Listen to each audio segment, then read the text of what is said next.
Chamocha, that we're learning this pasuk of Chamocha be'elam Hashem, Chamocha neder b'kodesh, who is like you among the Elim. What does Elim mean? What do we talk about here? Who is like you, etc. General idea is Elim are like the supernal beings, the higher beings. Is that really what we're talking about? We go through the whole thing, that what we're talking about is that there's nothing that exists except for God. That's it. Einam Bavato. How can nothing exist except for God if we actually have a world? Something does exist. A world exists. God created the world, but how are we here then? So this whole idea of like nothing exists besides God doesn't seem to make sense. Not only that, but once there is existence, are there other existences that partner with God in creation, now that we have creation, etc.? Skip ahead. There's no partnership with God in creation. We say it as far as when we do a mitzvah, or if you take wheat and you turn it into flour, and then the flour is used for matzah or challah, we say bracha, that's us being a partner with God in creation because we're perfecting the world. We mean, is there a partner with God in actually bringing about creation and the natural order of things? Not just in the kind of way about like, this is what Torah mitzvahs do for the world. So we say there is no partner with God in creation. It's not something that we believe in. We have to actually believe that He is it. We know this from Shema. Hashem Echad, God is one, means literally that He is only one. Yes, there's all this creation going on, but there is only God. It's not just enough to say, don't bow down to idols, that do not believe that any being has power except for God.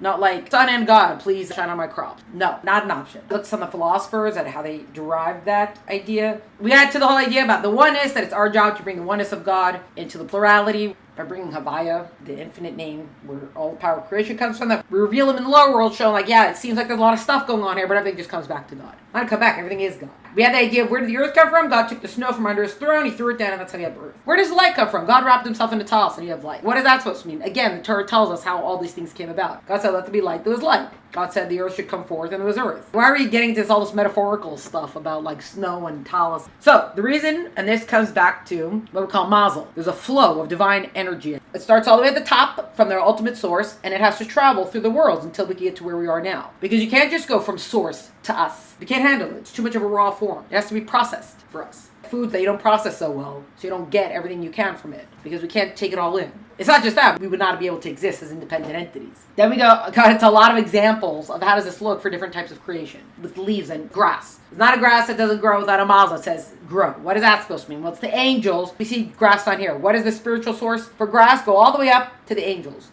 By the way, if you've noticed, the higher up you go, there's less differentiation, I guess you could say. You have the grass down here and it's all these blades of grass, but as you go higher up, we end up at angels. Almost everything that we're doing exists as something in this world, but then the higher up you go, somehow you end up at angels again. Eventually the angels are going to end up in the life source, etc., the attributes, and that ends up being part of God. Because God is the oneness that holds everything. The potential for everything is obviously within God. That's why everything come about. And it's only as it comes farther away from the source that it actually starts to spread out more. Like it actually starts to differentiate more.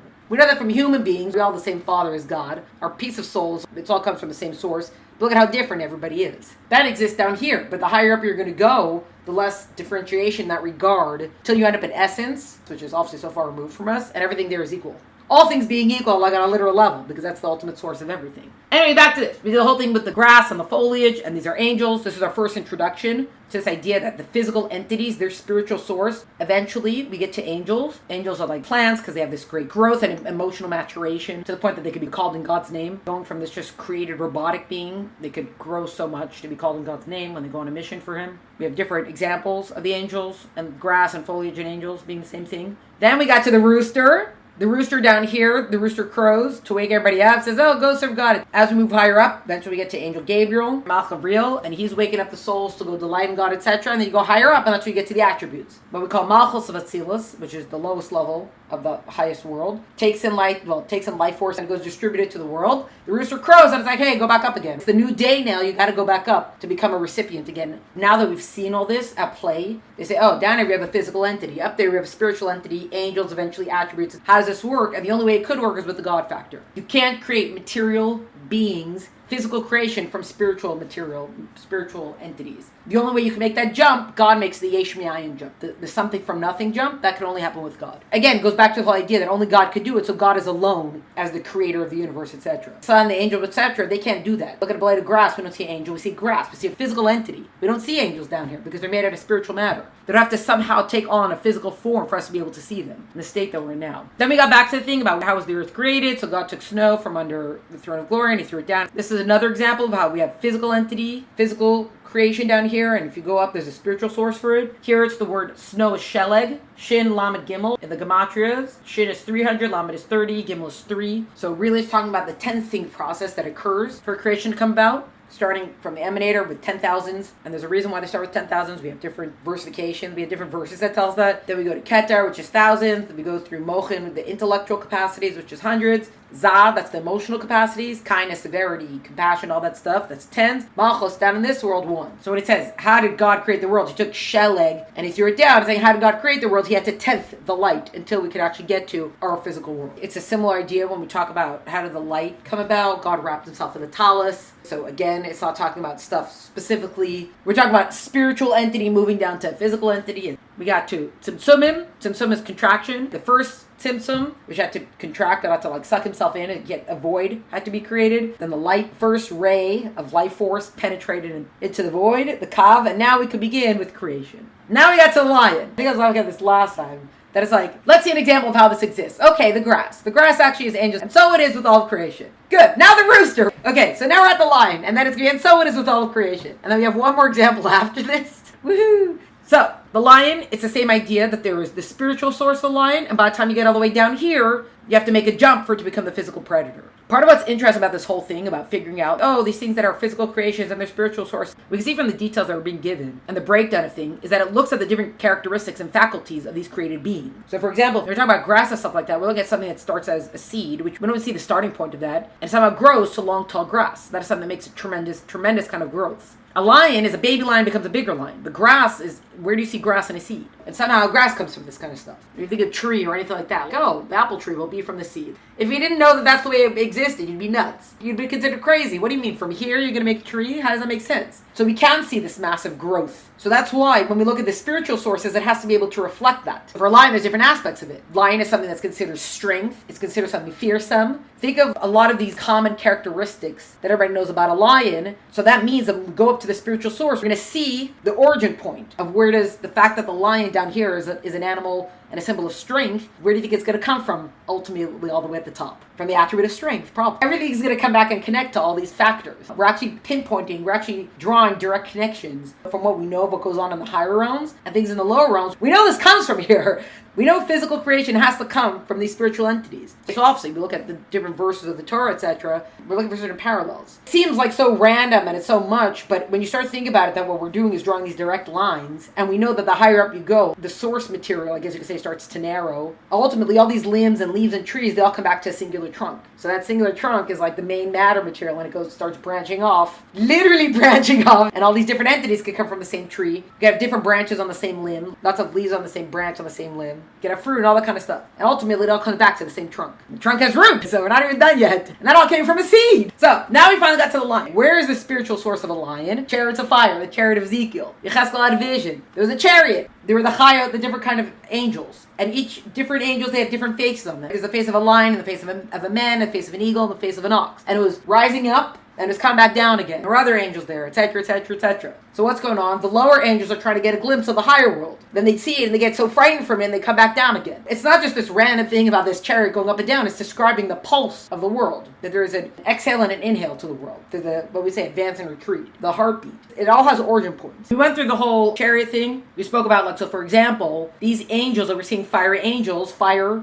is gvura, which is strength. That's why these animals are like red-meated creatures. And we know that's true for lions and the oxen and all the kind of animals that fall within the beasts in the animal category. They're all red-meated animals. Okay, also, man. There was the face of a man. That's where our natural animal soul comes. All the negative forces come from there. All this whole vision of the chariot was one level, the world of Yitzir. So it's the world up from us, how everything exists in the spiritual source, which means that you can still go higher than that, of course, because there's higher realms after that, which is eventually what we ended up with. Okay, so now we're looking at the physical lion. If we look at the four worlds, Asiya, Yetzira, B'reh, Atzilus, as in the four main spiritual dimensions, starting from the lowest going all the way up, we see the physical lion in the next world up is a certain kind of angel, Ophanim. Then it becomes Chayos. Then it comes Michal and Gavril. And then after that, it's Ches and Gevura. Moving upwards, we see how it goes to higher level angel until we're ending up with the source attributes. Now, aside from the four worlds, we're going higher than that even to trace the lion. And also showing different attributes. Chachma, the highest of all the attributes. Chachma is considered a source for a lion. How do you get from wisdom to a lion? Because Chachma, what do we compare wisdom to? Is sight, seeing. When you understand, then you see. And we have different versifications to back this up. The punchline of it is that the letters of sight are the same letters of lion. The word for sight, to say to see, is re'iyah,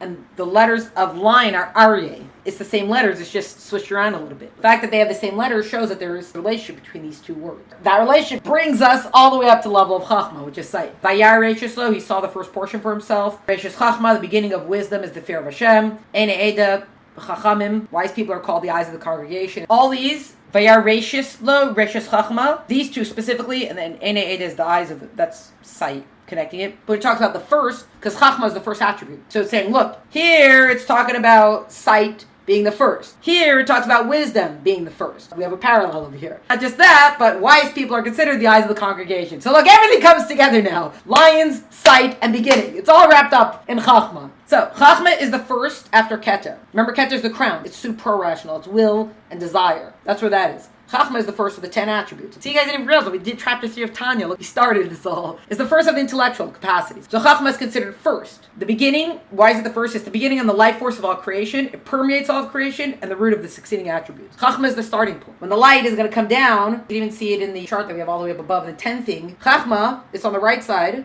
Chachma is first to receive the light. Going through from emanator, and then it goes to Keter, then it goes to Chachma. Keter is still like the large umbrella that everything falls under. Chachma is the first one to actually start the process. All these similar attributes is because their source is rooted in the same place. Chachma, we said, is the first after Keter. It takes in, and from there it distributes to everything. Once creation starts, everything is coming from Chachma. And then we get Samachos. Malchus now goes, creates the next thing. It goes to give to the next part. More examples. Okay, this is from the Gemara. And if you'll see in the translation here, it's not in bold because the part that's not in bold is commentaries being filled in. Alexander of Macedon. Do you know who Alexander of Macedon is? Alexander the Great? Yes. So it has a conversation that he had with the sages. All these verses, who is strong, one who controls his evil inclination, who is happy, one who's satisfied with his lot, all those who is, it's all conversation with Alexander the Great. We know he was a student of philosophy. Aristotle was the teacher of Alexander the Great. Even though he's a great conqueror, but he had this whole philosophical side to him. So when he's coming out and he's meeting the sages, he's asking all these questions. So like Alexander the Great would say, who's the truly strong person? And they don't say he who conquers the continent. They say he who controls his evil inclination. That's a truly strong person. Who's the happy person? Not he who conquers the continent. The really happy person is someone who's satisfied with his lot. Part of the conversation that he's having with them, he says, Ezu Chacham, who is called wise, who is truly worthy of being called wise. And they said, signing tradition, as in like these are tradition that we have, the teaching that we taught, who is wise? Agroas and Nolad. Nolad literally means someone who sees by birth. But what it means by that is that someone who can anticipate the consequence of things. So someone who can see the future. Ezu Chacham, who is wise, Agroas and Nolad, someone who sees the future. That's kind of what it means. And it doesn't just mean like a psychic who sees the future. It means someone who could understand the consequence of their actions. That's considered a truly wise person. So what is this telling us? Chachma, wisdom, and sight are connected. And have we mentioned yet that the Hebrew word for sight is re'iyah, and that's the same letters as aryeh, which is a lion. Foresight depends on chachma. So to be truly wise, you have to have foresight. You have to see how things play out. Same idea, spiritual sight is the ability to grasp and understand a concept. Chachma, that's what wisdom is. The fact that I can understand something, which gives me sight. That's why we have the fool goes in darkness. What does it mean the fool goes in darkness? Someone who has a lack of wisdom is someone, as if metaphorically, someone who's walking in darkness.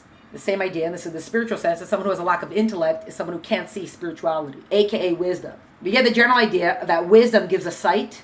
That's on the physical plane. You can see the consequence of things. Knowing stuff allows you to see stuff even on just like a basic level. But at the same time, when we talk about lack of intellect as in lack of chachma, we don't have spiritual sight. That's like we were talking today, something about like ignorance being bliss. Ignorance might be a blissful existence, but it's a very small existence. And then she's like, yeah, but people just go around and they, whatever. I'm like, yes, but every time you go somewhere, you now gain knowledge. Because even if I went somewhere new, I haven't seen there before, they still gain knowledge. Oh, I know what it started from. I saw somewhere, I wish I remembered where, because I want to go look it up again and see the full context of it. I saw somewhere that when we pray to God for ashiras, which is riches, to be well off, for wealth, sometimes God gives you that blessing in the form of knowledge, like a wealth of knowledge. So I was laughing at God really did us over one. Because first, it's like, oh, you want to have wealth? I'm going to give you wealth of knowledge.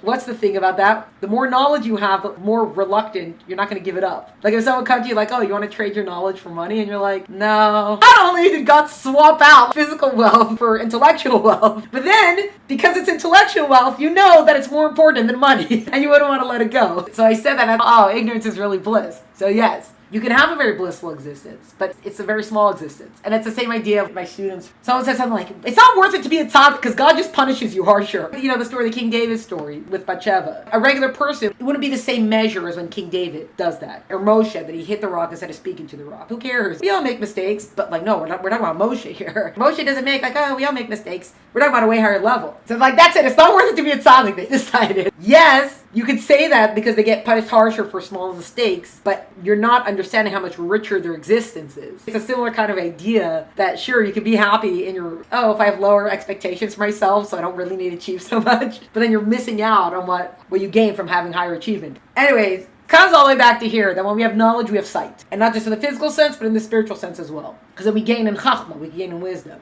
That's how we have verses.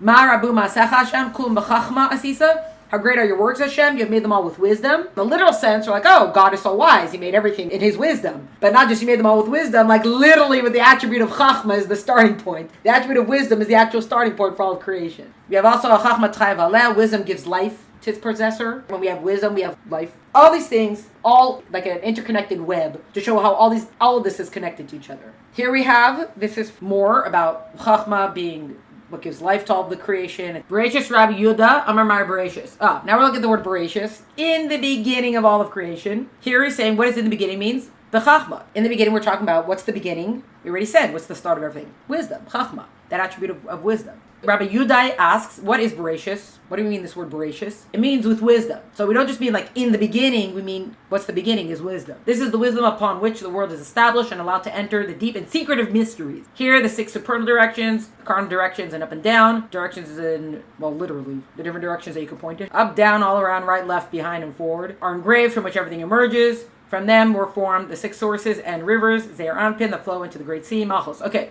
6 sources and rivers, 6 sources, 6, these are the motive attributes. The great sea, they call that Malchus. Barashis, like Bereshis. It's saying this word, Barashis, he created 6. He created 6 who were created from here. Bereshis contains 6 letters as well. And who created them? He who is not mentioned, who is concealed and unknown, Arachanpin. Okay, there's a lot of Kabbalistic-y terms in this, but the general idea that it's telling us is that when we talk about Bereshis, it's going back. The beginning, we're talking about with Chachma. Wisdom is the beginning of everything. It permeates everything. It's the starting point of all of life. Wisdom is sight, etc. Even a tzaddik cannot grasp Hashem and thereby unite with him through the faculties of his own soul. Therefore, Hashem's light does not abide or manifest in him except through fulfilling mitzvos, which are his actual will and wisdom without any concealment of countenance. This is from Tanya. Since the inner aspect of the divine will stands revealed only in the mitzvot, it is only by means of them that the light of the Shekhinah rests upon man, not through spiritual devotion alone. Chapter 35. Remember how we go back and forth in Tanya of like the point of everything is mitzvot? Because when you hold an esrog, it's not just a citron, whatever it's called. You're actually holding God's will in your hand. God, we can't understand him, and in a way, you can't really connect with him. The only way we can connect with him is fulfilling his will, which is why we have an advantage that angels don't have, because angels can't do mitzvah. We can. Angels might be able to grasp, they're more sensitive to higher levels of godliness, they can sense godliness, but we actually connect to God's essence in doing a mitzvah. So mitzvahs are not just, here we are, you're actually connecting to God's will, which will is keter, it overrides everything. Super rational. So, the only way you could get God as rod form per se is through doing a mitzvah in this world. V'enar Hashem shor meskalaba ela ayidei kim mitzvah she'ner tzon v'chamas yisparach mamish b'li shum hester panim. V'chasher shabbat mer elo v'shalom perish v'tam mashakaza b'etzchaim shor ensof baruch hu enu mesiyached afilu b'ol matzils ela ayidei hislab shusab tchila b'sviras chachma. So this accords, the Alter Rebbe is saying, this accords with what I heard from my teacher, the Maggid of Mezrich. It goes, Baal Shem Tov, the Maggid of Mezrich, the Alter Rebbe. The Baal Shem Tov is just the father of all Chassidus. His disciple, the Maggid of Mezrich, took over. And then after him, you had different branches of Chassidism kind of happen. Chabad Chassidus, that's where you get the Alter Rebbe. So, the Maggid of Mezrich, on the meaning and reason behind the statement of the Eitz Chaim, that the Ein Sof is without limit, infinite, does not unite even with the world of Atzilus, except by first vesting itself in the attribute of Chachma. It has to have a channel to come down to the world. The channel that comes down through God's essence, we can't just have sun, it has to go through the process of being a ray. And it starts with Chachma. So the Maggid A explain the meaning of the Ein Sof vesting itself in Chachma, and B provide the reason that it does not unite with the Tzilus except by way of Chachma, as in why is Chachma the starting point? Kind of what it's saying. This is because the Ein Sof is the true one, God's essence, which means that he alone exists, that there is nothing except for him. This is the law of Chachma, that it's only God, there's nothing else. The attribute of Chachma represents the perception of godliness as the sole existing being. Do you remember Chachma is Kochma, the power of what? It's a place without ego. That's why the hidden love that we have is in Chachma. It can't be touched by the forces of the world because it's a place without ego. As soon as there's ego, now you have the negative forces can be introduced. This is the meaning of Ein Sof clothing itself in the attribute of Chachma, the revelation of the Ein Sof as one alone with not besides him. For this reason, Ein Sof does not unite with any word or level except by way of Chachma. For I stated, Hashem only may be united with, where there is no sense of self or separation from him, pervaded with the spirit of he alone and not besides him, and the spirit constitutes the attribute of Chachma. Basically, what's all this saying? God manifesting in Chachma. What does Chachma have that nothing else has? Why is that the starting point for everything? Because Chachma is the place of recognizing that there is only God. As we've said, it's a place without ego. It's a place where we realize that God is the oneness. There's no plurality. There's no anything there. That is why that's the place where God could dwell. We say, where does God dwell? Anywhere where he's permitted to enter. But holiness, and this we've seen all throughout all the stuff that we learned from Chassidus, holiness is defined by its subservience being submitted to godliness, what we call the nullification of the self, bittul. In a sense of humility and smallness of the self, putting aside what I want for you that is above everything. So the less of a self I am, the smaller of a self I am, the more I'm open now to holiness.